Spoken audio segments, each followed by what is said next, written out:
равнинной части Ингушетии в городе Назрань организовали секцию по занятию стрельбой из лука. Этот зрелищный вид спорта с богатой историей имеет все шансы стать популярным среди ингушской молодежи. К тому же умение обращаться с оружием – это отличный навык для юного спортсмена. Для Али Гантимирова лучный спорт стал дополнением к уже выбранной спортивной дисциплине. Я уже год занимаюсь хоккеем и недавно начал стрелять из лука.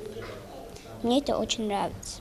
Я хочу чего-нибудь добиться, а пока мне это нравится. Все, кто хочет стрелять из лука, приходите, вы не пожалеете. Обучение и совершенствование стрельбы из спортивного и классического лука ведется под руководством квалифицированного тренера, который может научить попадать в цель со 100 шагов. Это мастерство способствует красивой осанке, придает уверенность в себе, решительность, закаляет выдержку. Очень важный шаг в развитии этого вида спорта в нашей республике сделан. Остается ждать следующих значимых результатов. Старт дан. Вы сдвинулись, да, с этой точки. Дальше по планам, может быть, ближайшие соревнования, участие на каких-то турнирах или просто демонстрационные выступления? В общем, ближайшие планы у нас ходят выезды на природу с лучниками, те, кто более-менее уже приноровились к этому виду спорта. Планируем с ними вместе выехать, выявить лучших стрелков и в дальнейшем планируем развивать именно этих людей, именно этот контингент, который более-менее уже заинтересован в этом виде спорта, и уделять им пристальное внимание, дабы они стали уже участниками сборной от Ингушетии. И в дальнейшем планируем на Кавказских играх выставлять своих учеников. Стрельба из лука помогает адаптироваться людям с ограниченными физическими возможностями к современным условиям жизни. Этот вид спорта – одно из традиционных соревнований среди колясочников.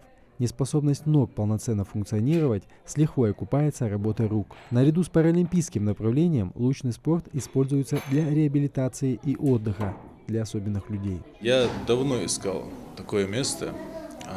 Все-таки, как ни говори, как ни крути, корни дают о себе знать.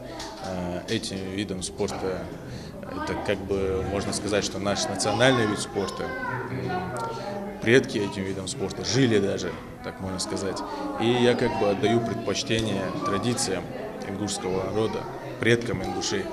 Поэтому занимаюсь здесь совсем недавно, как бы уже, как сказать, расслабляюсь, отдыхаю здесь. Приятная обстановка, друзья, собираемся здесь, тренируемся. Стрельба из лука – один из немногих видов спорта, где нет возрастных ограничений. Им могут заниматься дети самого раннего возраста. Необходимо всего лишь учитывать некоторые нюансы.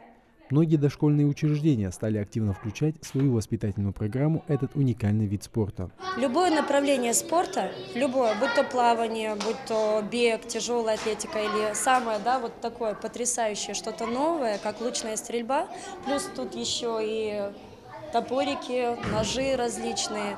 Я считаю, что это просто потрясающе для детей на сегодняшний день. Это что-то новое. Мы были здесь буквально 2 дня назад. Все 2 дня эти дети буквально не слазили с нас, просили снова прийти, потому что для них это реально что-то новое.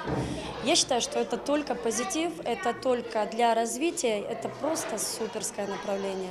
Трудно переоценить стрельбу из лука для современного человека, нагруженного регулярной работой за компьютером.